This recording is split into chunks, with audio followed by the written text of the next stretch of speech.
I may not be an expert in writing and directing comedy shorts, but I'm pretty good at watching them and okay at critiquing them, so let's learn something together. If we haven't met yet and this is your first time on this channel, welcome. I'm Genki Hagata and this is Feedback Friday, where we take a look at videos of all kinds by other creators, see what's working, see what's not working, where they can improve, all so that we can have a conversation and learn something from it.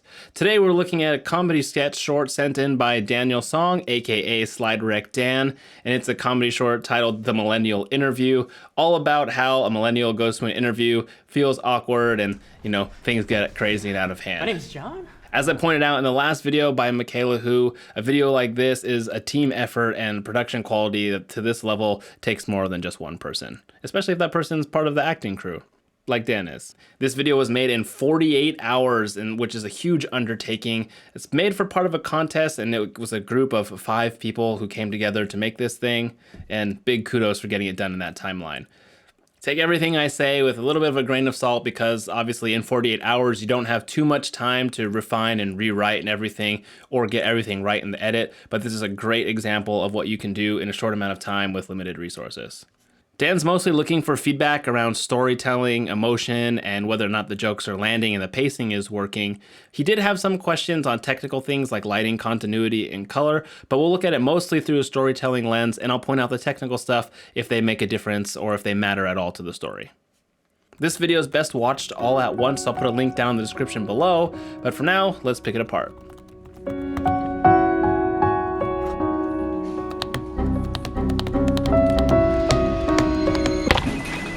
I said I would point out technical issues if it had something to do with the storytelling or the pacing of the video, and opening with a flickering screen isn't always your best foot forward as the first thing an audience sees as being a technical issue. Obviously something that's not easily fixed in post, and with 48 hours, not something you could do, but something that you could fix or could have noticed on location. Not big on formalities myself. Anyways,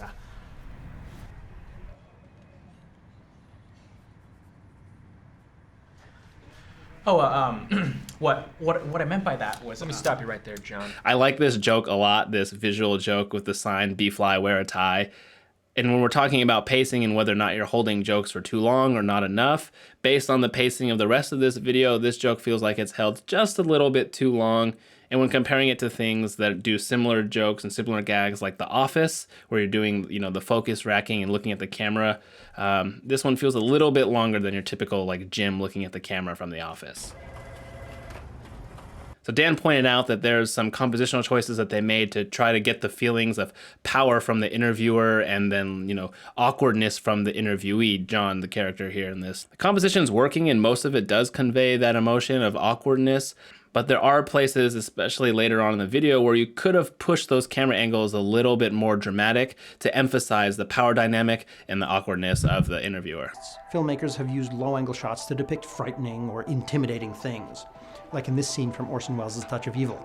As far as comedy shorts go, there is a good mix of visual jokes like the sign that I just pointed out and the whiteboard in the background, and then you pair those with the dialogue talking about how many people he's interviewed, and you can see the names on the board. There's a good balance there for an audience to kind of look around while they're listening.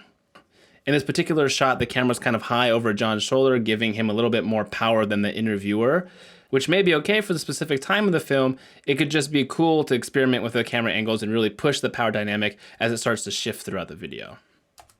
Okay, so no job experience.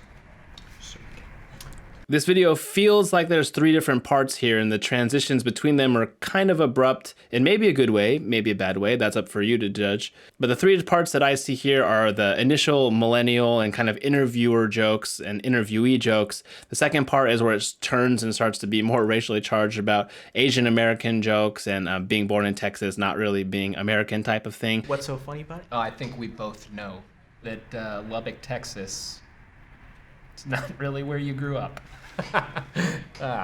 It's China, wasn't it? Beijing? And then the third part, it takes a hard switch into the dark scene.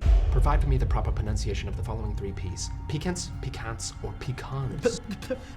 Peckin', but who's that? which is the over dramatized scene or they're asking all these ridiculous questions and there's like the different type of comedy happening than the subtle comedy that we had in the intro. The build is fine, where you go from kind of more light-hearted, subtle humor to more in-your-face, punchy, like ridiculous comedic elements.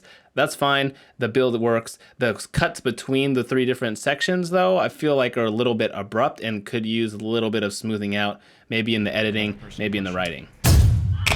Transition time, John. Now I'm going to ask you some conflict resolution questions. On the emotional side, we have the same kind of three distinct stories where we go from lighthearted to kind of awkward and then kind of like really sad and dark and crying, and John doesn't know what's going on in this film. Those all take really hard turns, and there's an opportunity there to kind of build the emotion subtly as John starts off optimistic and happy and then declines into what's going on in that dark time of being slapped in the face.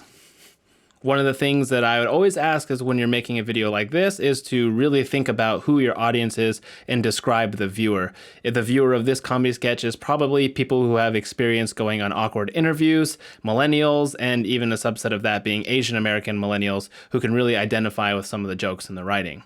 All that's fine. All that should be used as a lens to look at each joke through to see if it's serving that audience and if it really fits that audience. I don't know how many extra jokes or how many takes Dan wrote to kind of get to this end result, but take advice from Judd Apatow, write a lot of jokes, record a lot of jokes, all so that you have a lot of options in the edit. I learned a lot on comedy and comedy editing by taking Judd Apatow's masterclass, so this video is not sponsored by that or anything, but if you have the opportunity to learn from Judd Apatow in his class, I highly recommend you take it.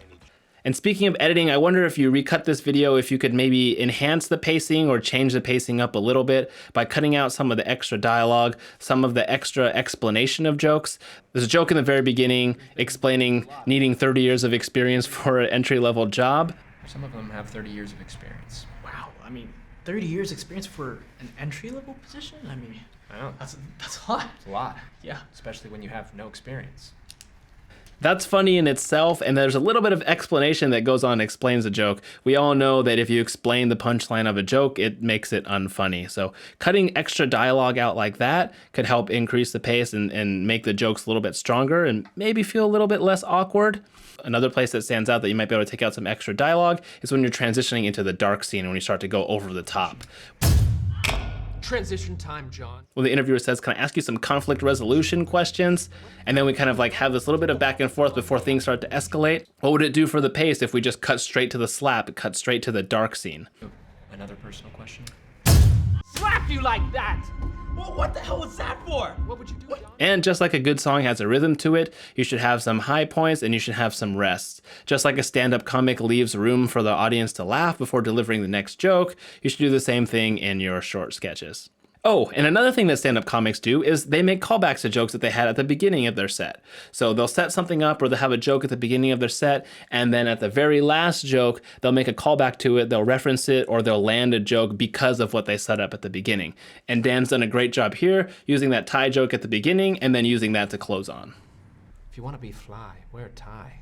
Respect the formality. It works awesome. And that brings up the ending of this video. I'm not quite sure if the tie joke is the last joke and the ending of this video, or if the guy who comes in afterwards is the actual ending of this video, or if it's just an epilogue, a little bit of an extra scene. Because the tie calls back to the beginning and because John, the character, leaves the room,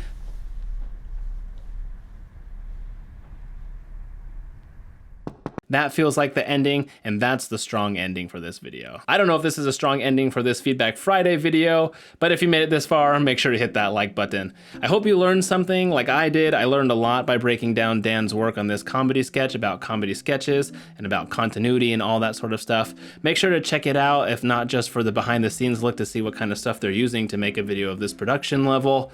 Thanks again, Dan, for sending this video and letting us pick it apart. I learned a lot from breaking down your sketch comedy video. I'm curious to see what everyone else learned, so let me know down in the comments what you learned from breaking down this sketch comedy, especially if it happens to be outside of the normal genre that you're working in. There's a lot to be learned from looking at genres outside of what you normally spend your time in, so breaking that down here is really interesting to me, and hopefully that's really interesting to you. If you want to have your video broken down on Feedback Friday, especially if it's a type of video of a genre that I haven't done yet, please check out that link down in the description below. If you want to have your work reviewed and give and receive feedback to your peers, you can find a link to the Feedback family in the description as well. Until next week, bye for now. Kind of an extra, a little bit of a proquel, epilogue, a little bit of an epilogue. There we go. And the other thing that stand-up comics do. And another thing that